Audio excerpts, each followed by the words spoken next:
Hello दोस्तों, मैं प्रहलाद आपके अपने YouTube channel SK classes bye Prahlad पे हार्दिक स्वागत करता हूं। दोस्तों, मुझे इस बात का खेद है कि मैं बहुत दिनों के बाद पुनः आपके अपने YouTube चैनल पे एक बार फिर से उपस्थित हुआ हूं। यदि आप लोगों का सही सपोर्ट रहा तो मैं आगे भी अपनी वीडियो जारी रखूँगा।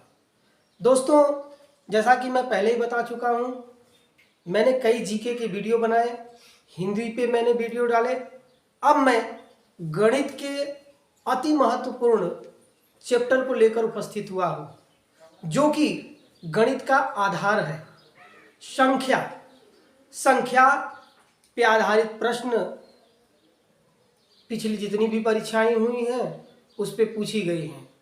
तो आज हम संख्या के चैप्टर को लेके आपके सामने उपस्थित हुए हैं। मेरे प्यारे बच्चों को ये मालूम है कि अभी आर्मी और सैनिक स्कूल के पेपर में गणित से संख्या पर आधारित कई प्रश्नों की श्रृंखला आई थी और बच्चों ने बड़े ही अच्छे ढंग से उन प्रश्नों को किया था। तो दोस्तों, हम ज़्यादा देर न करते हुए अपनी इस श्रृंखला पे आते हैं। आज का जो महत्वपूर्ण चैप्टर है संख्या एवं संख्या पद्धति, नंबर एंड नंबर सिस्टम। दोस्तों, संख्या ही गणित की मूलभूत आधार है, जिसके बिना हम गणित की संकल्पना भी नहीं कर सकते। मैंने यहाँ संख्या की परिभाषा लिखी हुई है। संख्याएं गणित की मूल आधार हैं, जिनकी सहायता से हम वस्तुओं की गणना करते हैं। दार्शनिक प्रणाली का हम प्रयोग करते हैं और दार्शनिक प्रणाली में किसी संख्या को लिखने के लिए 0 से 9, 0, 1, 2, 3, 4, 5, 6, 7, 8 इन्हीं 10 संख्याओं का प्रयोग हम दार्शनिक प्रणाली में किसी भी संख्या को लिखने के लिए करते हैं। आगे आते हैं तो देखें, संख्याएं मुख्य दो रूप से मानी गई हैं, वास्तविक संख्याएं और काल्पनिक संख्याएं। दोस्तों, वास्तविक संख्याएं और काल्पनिक संख्याएं हम इस पे विस्तृत रूप से चर्चा करेंगे।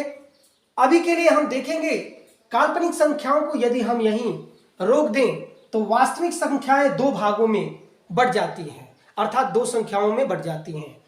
पहली संख्या होती है परिमेय संख्या और दूसरी होती है अपरिमेय संख्या। मैंने पहले ही आपको बता दिया है कि हम वास्तविक संख्याएं और काल्पनिक संख्याओं की चर्चा परिचर्चा आगे करेंगे। उसी प्रकार से परिमेय संख्या और अपरिमेय संख्याओं का हम विस्तृत रूप से अध्ययन करेंगे। यदि हम आगे देखें तो परिमेय संख्याएं भी तीन रूप से बटी हुई हैं, प्राकृतिक संख्याएं, पूर्ण संख्याएं, पूर्णांक संख्याएं। तो दोस्तों, पारी पारी एक एक करके हम वास्तविक संख्याओं, काल्पनिक संख्याएं, परिमेय संख्याएं, अपरिमेय संख्याएं और परिमेय संख्याओं के तीन संख्याएं, प्राकृतिक संख्याएं, पूर्ण संख्याएं और पूर्णांक संख्याओं पे चर्चा करेंगे। तो दोस्तों, संख्याओं में हमने चार्ट देखे कि संख्याएं दो प्रकार की होती हैं, वास्तविक संख्याएं और काल्पनिक संख्याएं। फिर हमने देखा कि वास्तविक संख्याएं भी दो प्रकार की होती हैं, परिमेय संख्याएं और अपरिमेय संख्याएं। फिर हमने देखा कि परिमेय संख्याएं भी तीन प्रकार से बटी हुई हैं, प्राकृतिक संख्याएं, पूर्ण संख्याएं एवं पूर्णांक संख्याएं। तो अब हम एक एक करके सभी को बारी बारी से देखेंगे। यहाँ हमने सर्वप्रथम वास्तविक संख्याओं को लिया है। वास्तविक संख्याएं वे संख्याएं होती हैं जो प्रश्न या समीकरण को हल करने पर प्राप्त होती हैं। मैंने यहाँ उदाहरण भी लिखा हुआ है। वास्तविक संख्याएं परिमेय संख्याएं और अपरिमेय संख्याएं दोनों हो सकती हैं। तो आप देख सकते हैं यहाँ पे 2/3 जो कि एक परिमेय संख्या है, वास्तविक संख्या भी है। 5, यदि चाहे तो हम 5 के बटा 1 भी लिख सकते हैं, जो कि एक वास्तविक संख्या है। ऋण 13/5 मैंने पहले ही आपको बता दिया है कि वास्तविक संख्याएं धनात्मक और ऋणात्मक दोनों हो सकती हैं, परिमेय भी हो सकती हैं और अपरिमेय भी हो सकती हैं। यहाँ आप देख सकते हैं अपरिमेय का एक उदाहरण करणी में 5, यह एक अपरिमेय संख्या है, परंतु यदि देखा जाए तो यह भी एक वास्तविक संख्या है। इसके बाद हम देखेंगे कि वास्तविक संख्याएं जब दो भागों में बढ़ती हैं, परिमेय संख्याएं और अपरिमेय संख्याओं के रूप में, तो परिमेय संख्याएं क्या होती हैं? दोस्तों, परिमेय संख्याएं वे संख्याएं होती हैं जिनको p/q के रूप में लिखा जाए, अर्थात एक भिन्न के रूप में लिखा जाए, परंतु इसमें कुछ कंडीशन होते हैं। कंडीशन ये होता है कि जो भिन्न का हर होगा वह 0 नहीं होना चाहिए।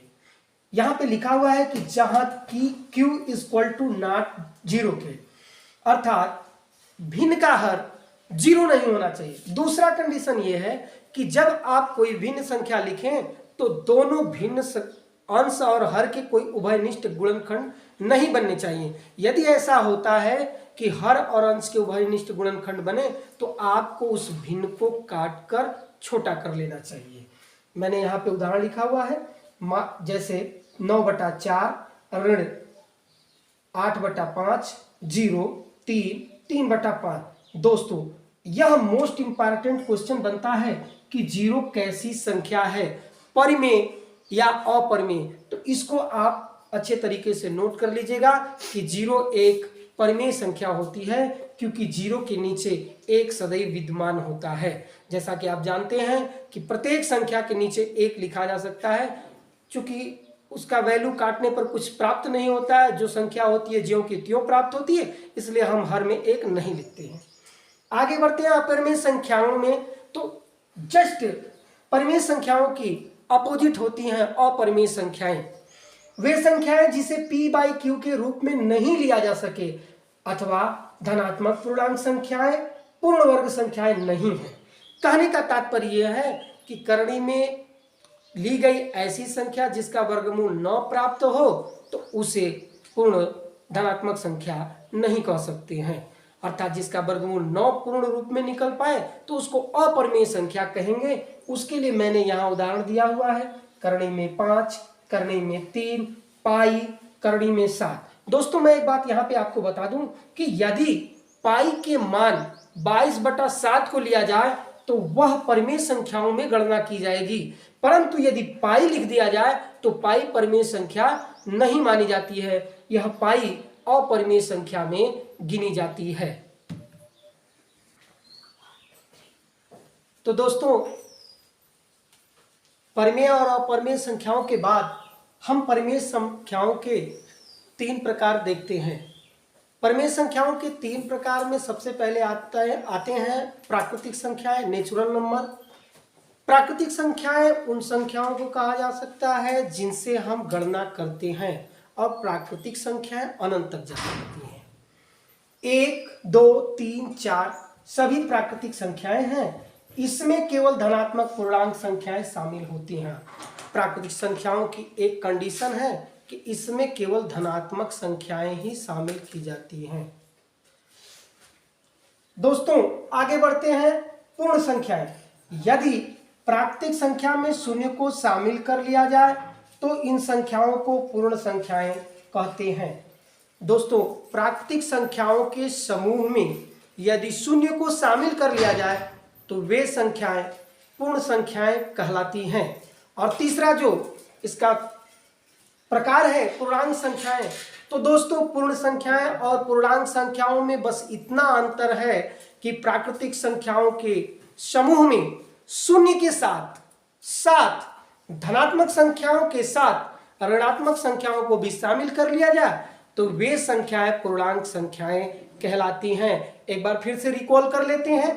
प्राकृतिक संख्याएं जिनके द्वारा हम संख्याओं की गणना करते हैं और यह प्राकृतिक संख्याएं अनंत तक हो सकती हैं। उसके बाद पूर्ण संख्याएं वे संख्याएं जब प्राकृतिक संख्याओं में शून्य को भी प्राकृतिक संख्याओं के साथ शामिल कर लिया जाए तो संख्याएं पूर्ण संख्या कहलाती हैं। पूर्ण संख्या और पूर्णांक संख्या में दोस्तों जो थोड़ा सा अंतर यह है कि पूर्ण संख्या प्राकृतिक संख्या के साथ शून्य को शामिल होने से होता है, जबकि पूर्णांक संख्याएं जब संख्याओं को उनके चिन्ह धनात्मक और ऋणात्मक चिन्हों के साथ लिखा जाए तो वे संख्याएं पूर्णांक संख्याएं होती हैं। दोस्तों शून्य ऐसी संख्या है जो ना तो धनात्मक होती है ना तो ऋणात्मक होती है। यदि आप संख्या रेखा पर देखेंगे तो दाहिनी तरफ चलने पर आपको धनात्मक संख्याएं और बाईं तरफ चलने पर आपको ऋणात्मक संख्याएं देखने को मिलती हैं। दोस्तों अब अगला जो हमारा मेन पॉइंट होगा वो होगा प्राकृतिक संख्याओं का गुण। प्राकृतिक संख्याओं का गुण। तो दोस्तों संख्या के इस चैप्टर में जो एक अति महत्वपूर्ण पॉइंट रह गया है, एक महत्वपूर्ण तथ्य रह गया है, वह है प्राकृतिक संख्याओं के गुण। प्राकृतिक संख्याओं के मुख्य 4 गुण होते हैं, तो मैंने चारों गुणों को यहाँ पे इंडिकेट कर दिया है। ये 4 गुणों को आप आसानी से पढ़ पा रहे होंगे।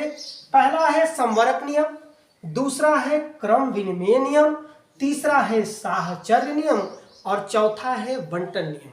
तो दोस्तों हम क्रमशः एक एक करके समझने की कोशिश करते हैं।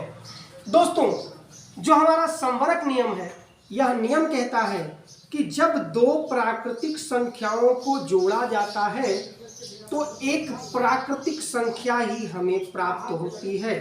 जैसे हमने आप यहाँ देख सकते हैं कि 2 और 5 को जोड़ा तो 7 एक प्राकृतिक संख्या हमको प्राप्त हुई। हमने 5 में जब 7 को ऐड किया तो यहाँ हमको 12 प्राप्त होता है। क्रम विनिमय का नियम कहता है दोस्तों कि 2 से यदि हम 7 को जोड़े तब भी हमें 9 प्राप्त होगा, और यदि 7 को 2 से जोड़े तब भी हमें 9 ही प्राप्त होगा। एक बार फिर से रिकॉल कर लेते हैं। संवरक नियम कहता है कि जब आप 2 प्राकृतिक संख्याओं को जोड़ते हैं तो आपको एक प्राकृतिक संख्या ही प्राप्त होती है। क्रम विनिमय नियम कहता है कि जब संख्याओं को आप आगे पीछे करें, अदला बदली करें, तब भी संख्याओं का योग उतना ही प्राप्त होगा जितना कि पहली बार आपको प्राप्त हुआ था। अब तीसरा नियम साहचर्य नियम कहता है कि यदि 3 संख्याओं को जैसे 2 प्लस कोष्ठ में 3 प्लस 5 को ऐड किया जाए तो दोस्तों आपको 5 3 8 8 2 10 प्राप्त होते हैं। साहचर्य नियम कहता है कि ठीक उसी प्रकार यदि पहली संख्या और दूसरी संख्या को कोष्ठ में कर दिया जाए और तीसरी संख्या को प्लस में बाहर कर दिया जाए तब भी हमें निष्कर्ष वही 10 ही प्राप्त होता है। तो यह साहचर्य नियम है। एक बार बंटन नियम के बाद हम पुनः रिकॉल करेंगे और मैं उम्मीद करता हूं बच्चों कि आपको यह पूरी तरह से समझ में आएगा। यदि आपको कहीं समझ में नहीं आएगा, एक बार पुनः आप कमेंट बॉक्स में बताइएगा। मैं पुनः कोशिश करूंगा कि उस टॉपिक को मैं विस्तृत रूप से पुनः आपको समझा सकूं। चौथा नियम जो है बंटन का नियम, यह कहता है कि यदि कोई संख्या कोष्ठ के बाहर हो और कोष्ठ में 2 संख्याओं का योग हो तब इसके लिए आप कोष्ठ के बाहर वाली संख्या को कोष्ठ के अंदर वाली संख्याओं से एक एक करके गुणा कर सकते हैं। जैसे 2 कोष्ठ में 3 धन 5 है, इसको हम 2 गुणते 3 धन 2 गुणते 5 कर सकते हैं। आप उत्तर देख सकते हैं 5 3 8 8 दूना को 16, और यदि आप बंटन नियम से देखते हैं तो 2 तिहाइयां 6 और धन 2 पांचे 10 10 6 16। तो दोस्तों मैं उम्मीद करता हूं कि आज का यह पहला टॉपिक अति महत्वपूर्ण चैप्टर संख्या आपको पूरी तरह से पसंद आया है और आएगा भी, क्योंकि मैंने नवोदय को दृष्टिकोण में रखते हुए और आगामी अग्निवीर परीक्षा को दृष्टिकोण में रखते हुए यह वीडियो बनाया है। दोस्तों मैंने कोशिश किया है कि मैं गणित का यह टॉपिक शुरू से एकदम बेसिक रूप से आपको पढ़ाऊं। यदि आपका साथ और सहयोग मिला तो मैं आपसे वादा करता हूं कि इस एक छोटे से बोर्ड पर मैं एक बड़ी तस्वीर आपको खड़ा करके दिखा सकता हूं। सिर्फ आपके थोड़े से सहयोग की जरूरत है। मेरे बच्चों ने, कोचिंग के बच्चों ने जो मेरा पूरा सहयोग किया है और उन्होंने मुझे वीडियो बनाने के लिए जो प्रेरित किया है, यह मेरे बच्चों की देन है कि आज मैं पुनः एक बार पुनर्बलित होकर यहाँ इस बोर्ड पे खड़ा होकर पढ़ाने की कोशिश कर रहा हूँ। दोस्तों मेरे channel SK classes bye Prahlad को सब्सक्राइब करिए, अधिक से अधिक शेयर करिए। जय हिंद, जय भारत।